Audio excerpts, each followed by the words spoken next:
ഉണ്ടാക്കിയിരിക്കുന്നത് വളരെ ടേസ്റ്റിയും ഹെൽത്തിയുമായ egg fried rice ആണ്. അപ്പോൾ അതെങ്ങനെയാണ് ഉണ്ടാക്കുന്നതെന്ന് നോക്കാം. ഇതിന് ഞാൻ എടുത്തിരിക്കുന്നത് ബസ്മതി റൈസ് ആണ്. ഇത് 20 മിനിറ്റോളം വെള്ളത്തിൽ കുതിർത്ത് വെച്ചതിന് ശേഷമാണ് എടുത്തിട്ടുള്ളത്. ഈ ആവശ്യമായ സാധനങ്ങൾ 2 മുട്ട, മുളപ്പിച്ച പയറാണ് ഞാൻ എടുത്തിരിക്കുന്നത്. നിങ്ങൾക്ക് വേണമെങ്കിൽ ഗ്രീൻ പീസ് ഉപയോഗിക്കാം. ഇത് ടൊമാറ്റോ സോസാണ്. സോയാ സോസ് ഏതാണോ നിങ്ങളുടെ ഫ്ലേവർ ഇഷ്ടം അതിനനുസരിച്ച് ഉപയോഗിക്കാം. ഇതൊരു സവാള നന്നായി ചെറുതായിട്ട് അരിഞ്ഞു വെച്ചതാണ്. പച്ചമുളക്, ക്യാരറ്റ്, ക്യാപ്സിക്കം, ഉരുളക്കിഴങ്ങ്, ഒരു പകുതി ഉരുളക്കിഴങ്ങ് മതി, ഒരു പകുതി തക്കാളി, മല്ലിയില. അപ്പം നമുക്ക് ഉണ്ടാക്കാം. ഞാനിവിടെ ഒരു പാനിൽ വെള്ളം തിളപ്പിക്കാൻ വെച്ചിട്ടുണ്ട്. നന്നായി തിളച്ചിട്ടുണ്ട്. ഇതിലേക്ക് സോക്ക് ചെയ്ത് വെച്ചിരിക്കുന്ന അരി ഇട്ട് കൊടുക്കാം. 2 കപ്പ് അരിയാണ് ഉപയോഗിച്ചിരിക്കുന്നത്. അതിനുവേണ്ടി 1/4 ടീസ്പൂൺ ഉപ്പ് കൂടെ ചേർത്ത് കൊടുക്കുക. നന്നായിട്ട് വേവണ്ട, ഒരു 3/4 ഭാഗത്തോളം വേവായാൽ മതി.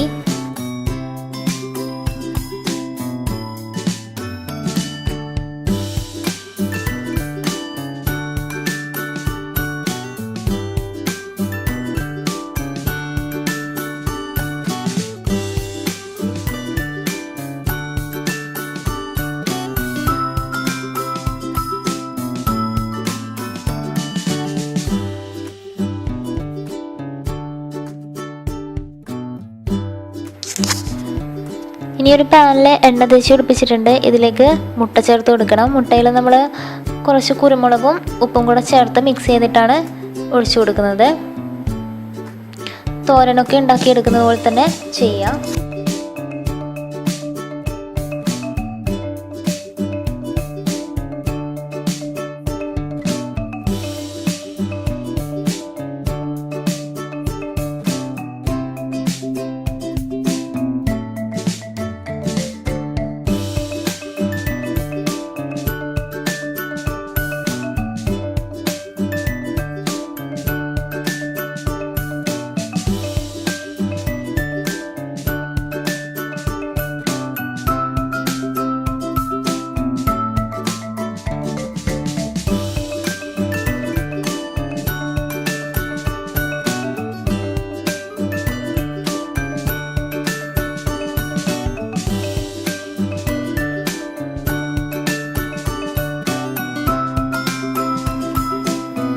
ഒരല്പം എണ്ണ ചേർത്ത് കൊടുത്താൽ മതി.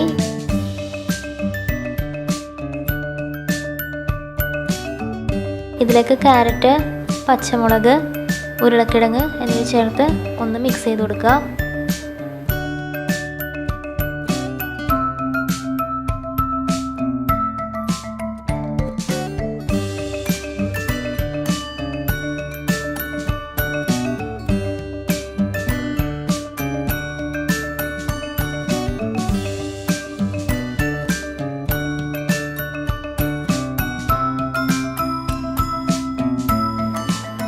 ഒരു 2 മിനിറ്റോളം ഇങ്ങനെ വഴറ്റി കൊടുത്താൽ മതി. കൂടുതൽ ഫ്രൈ ആയി വരണ്ട. ഇതിലേക്കാണ് നമ്മൾ മുളപ്പിച്ച പയറിട്ട് കൊടുക്കുന്നത്. ഞാൻ വൻപയറും ചെറുപയറുമാണ് എടുത്തിരിക്കുന്നത്. ഒന്നും കൂടെ ഹെൽത്തി ആവും.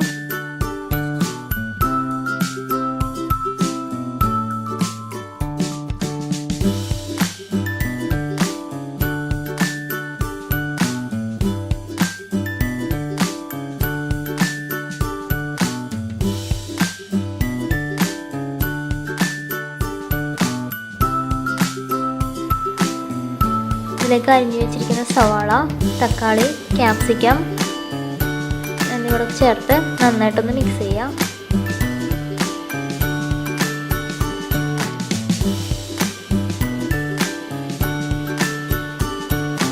ഒരുപാട് അങ്ങ് കുക്കായി പോകാൻ പാടില്ല. അതുകൊണ്ടാണ് ഇങ്ങനെ ഇളക്കി കൊടുത്തോണ്ടേ ഇരിക്കുന്നത്.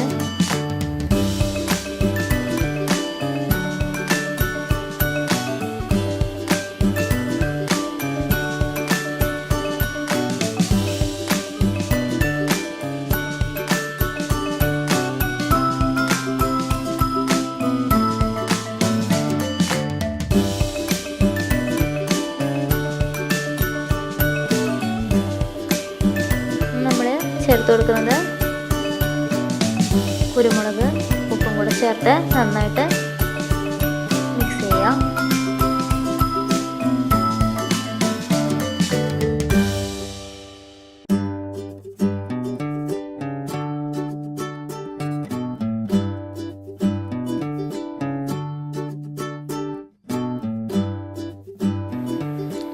ഇതിലേക്ക് നമ്മൾ മല്ലിയിലയും സോസും കൂടെ ചേർത്ത് നന്നായിട്ടൊന്ന് മിക്സ് ചെയ്തെടുക്കുക.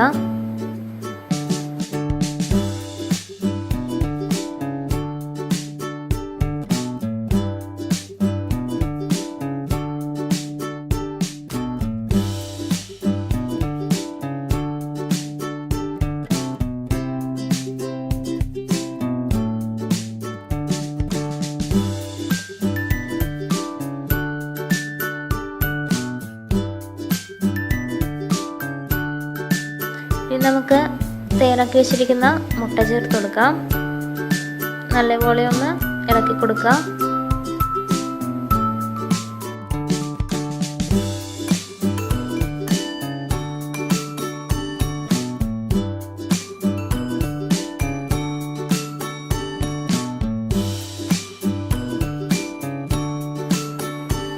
നമ്മൾ വേവിച്ച് വെച്ചിരിക്കുന്ന റൈസ് ചേർക്കാണ്.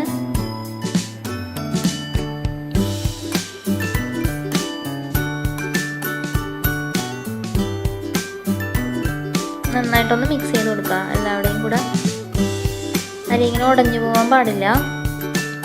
ചെറിയ രീതിയിലാണ് മിക്സ് ചെയ്തെടുക്കണം.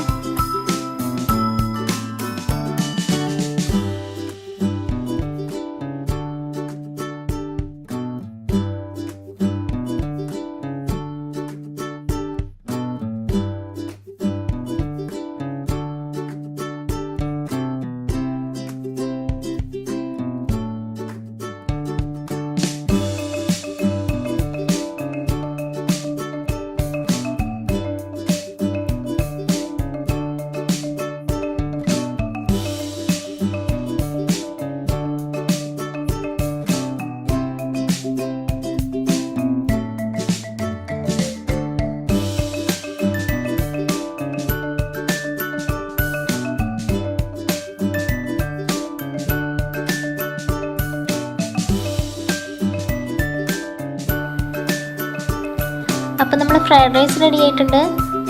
ഇനി പാത്രത്തിലേക്ക് മാറ്റി കൊടുക്കാം.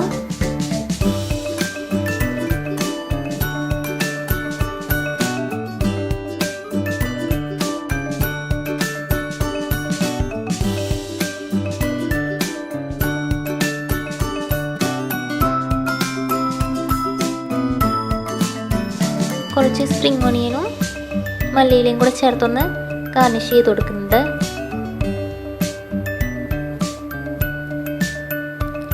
നല്ല ടേസ്റ്റിയും ഹെൽത്തിയുമായ ഒരു ഡിഷാണിത്.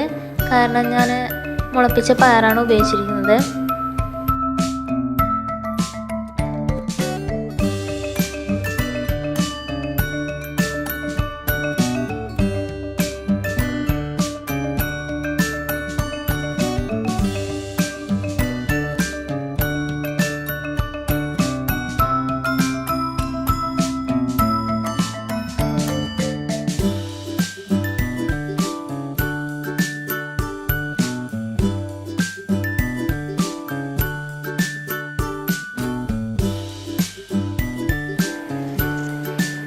നല്ല കട്ടത്തൈരും പൊരിച്ച മീനും ടൊമാറ്റോ സോസും കൂടെ ചേർത്താണ് ഞാൻ ഫ്രൈഡ് റൈസ് കഴിക്കാൻ പോകുന്നത്. എല്ലാവർക്കും ഇഷ്ടമായെങ്കിൽ ലൈക്ക് ചെയ്യുക. ഞങ്ങളുടെ ചാനൽ ഇതുവരെ സബ്സ്ക്രൈബ് ചെയ്യാത്തവരൊക്കെ ഒന്ന് സബ്സ്ക്രൈബ് ചെയ്യണേ.